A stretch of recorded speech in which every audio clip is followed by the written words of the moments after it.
सभी भक्तजनों को जय श्री राम, जय बालाजी। आजकल बहुत से लोग श्री रामचरितमानस पूजनीय ग्रंथ पर बहुत ही बेवजह के तर्क देते हैं कि मानस में स्वामी जी ने औरतों के लिए, दलितों, शूद्र जातियों को नीचा दिखाया है, उनका अपमान किया है।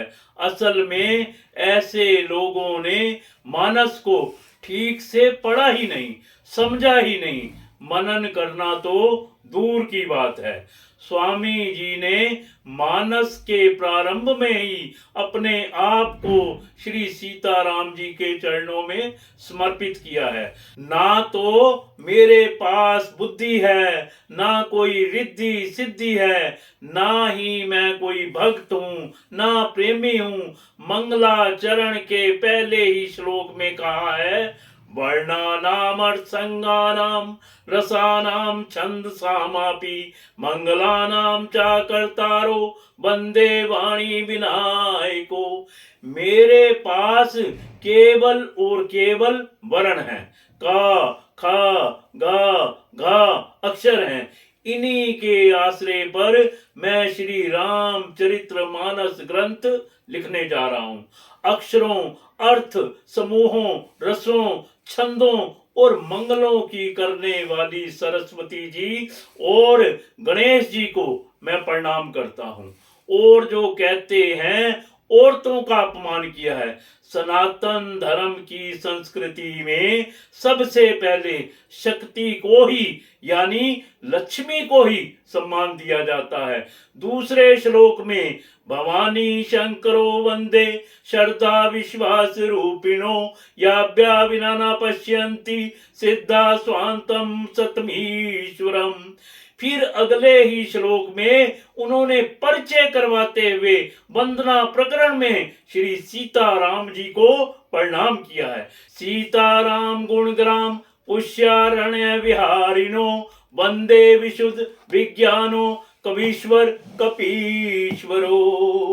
श्री राधा कृष्णाय व्यम नमः। यहाँ सिद्ध हो जाता है कहाँ अपमान किया है। शक्ति, लक्ष्मी, औरतों का श्री सीताराम जी के गुण समूह रूपी पवित्र वन में विहार करने वाले विशुद्ध विज्ञान संपन्न कवीश्वर श्री वाल्मीकि जी की ओर कपीश्वर श्री हनुमान जी को मैं वंदना करता हूँ। जिन्हें लोग छोटी जाति बताते हैं उन्हें प्रथम प्रणाम किया है। उत्पत्ति, स्थिति, पालन और संहार करने वाली, क्लेशों की हरने वाली तथा संपूर्ण कल्याणों की करने वाली श्री रामचंद्र जी की प्रियतमा श्री सीता जी को प्रणाम किया। केवल एक चौपाई को पढ़ लेने से संदेह नहीं करना चाहिए, पहले उसका अर्थ जाने। ढोल गवार शूद्र पशुनारी सकल ताड़ना के अधिकारी। इस चौपाई का अर्थ किसी नारी का अपमान नहीं। समुद्र ने भयभीत होकर प्रभु के चरण पकड़कर कहा, हे नाथ मेरे सब अवगुण दोष क्षमा कीजिए। हे नाथ आकाश, वायु, अग्नि, जल और पृथ्वी इन सब की करनी स्वभाव से ही जड़ है। आपकी प्रेरणा से माया ने इन्हें सृष्टि के लिए उत्पन्न किया है। सब ग्रंथों ने यही गाया है। जिसके लिए स्वामी की जैसी आज्ञा है वह उसी प्रकार से रहने में सुख पाता है। प्रभु ने अच्छा किया जो मुझे शिक्षा दंड दिया, किंतु मर्यादा स्वभाव भी आपकी ही बनाई हुई है। ढोल गमार शूद्र पशुनारी सकल ताड़ना के अधिकारी। यहाँ शूद्र का अर्थ जाति नहीं और ताड़ना का अर्थ शिक्षा होता है। यहाँ नारी का अर्थ स्त्री नहीं लगाना चाहिए। नारी का स्वभाव करुणामयी चंचल होता है। ये सब शिक्षा के अधिकारी हैं और शिक्षा को अपमान नहीं कहा जाता। वन में जाते हुए सबसे पहले भेंट गु निषाद राज से हुई। शूद्र सच्चिदानंदमय कंद बान कुल केतु चरत करत नर अनुहरत संसृत सागर सेतु। यह सुधि गुहु निषाद जब पाई मुदित लिए प्रियबंध बुलाई। लिए फल मूल पेट भरी भारा मिलन चले हुए हर्षि अपारा। जब निषाद राजगुरु ने यह खबर पाई तब आनंदित होकर उसने अपने प्रियजन और भाई बंधुओं को बुला लिया और भेंट देने के लिए फल मूल कंद लेकर उन्हें भारों बहंगियों से भरकर आया। उसके हृदय में बहुत ही हर्ष था जिसका पार नहीं था। और फिर उसने दंडवत होकर प्रणाम किया तो श्री राम जी उसे मित्र मित्र सखा सखा कहकर पुकारने लगे और उसे हृदय से लगा लिया और दुलार करने लगे जैसे भरत लक्ष्मण शत्रुघ्न से करते हैं। फिर आगे चलते हुए केवट से गंगा पार उतरने के लिए नाव मांग रहे हैं और वो आता नहीं। मांगी नाव न केवट आना।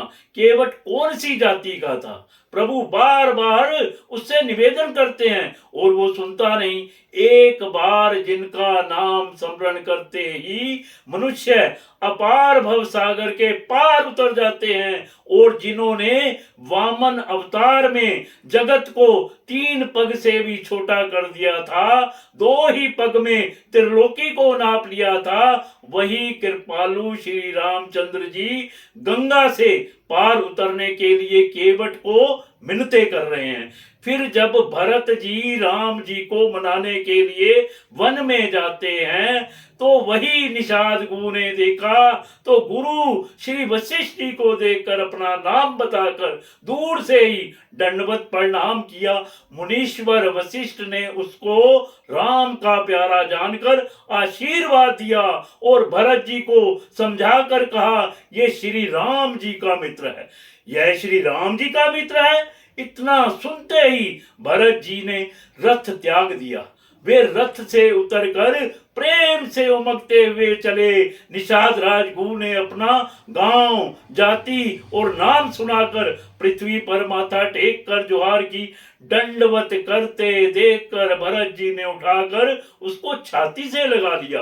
हृदय में प्रेम समाता नहीं है, मानो स्वयं लक्ष्मण जी से भेंट हो गई हो। भरत जी गु को अत्यंत प्रेम से गले लगा रहे हैं। प्रेम की रीति को सब लोग सिहार रहे हैं, ईर्ष्या पूर्वक प्रशंसा कर रहे हैं। मंगल की मूल धन्य धन्य की ध्वनि करके देवता भी उसकी सराहना करते हुए फूल बरसा रहे हैं।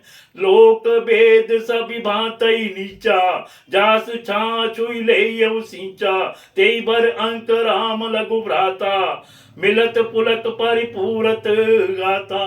देवता कहते हैं जो लोक और वेद दोनों में सब प्रकार से नीचा माना जाता है, जिसकी छाया के छू जाने से भी स्नान करना होता है, उसी निषाद को हृदय से चिपटाकर श्री राम जी के छोटे भाई भरत जी आनंद और प्रेम वश शरीर में पुलकावली से परिपूर्ण होकर मिल रहे हैं। फिर इस गु को तो स्वयं श्री रामचंद्र जी ने हृदय से लगा लिया और कुल समेत इसे जगत पावन, जगत को पवित्र करने वाला बना दिया।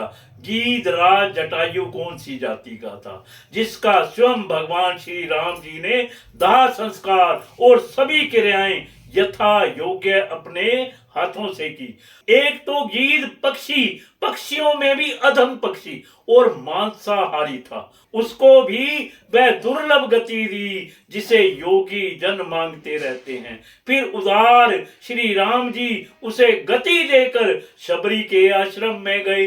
कमल नेत्र और विशाल भुजा वाले, सिर पर जटाओं का मुकुट और हृदय पर वनमाला धारण किए हुए सुंदर सांवले और गोरे दोनों भाई भाइयों के चरणों में शबरी लिपट गई।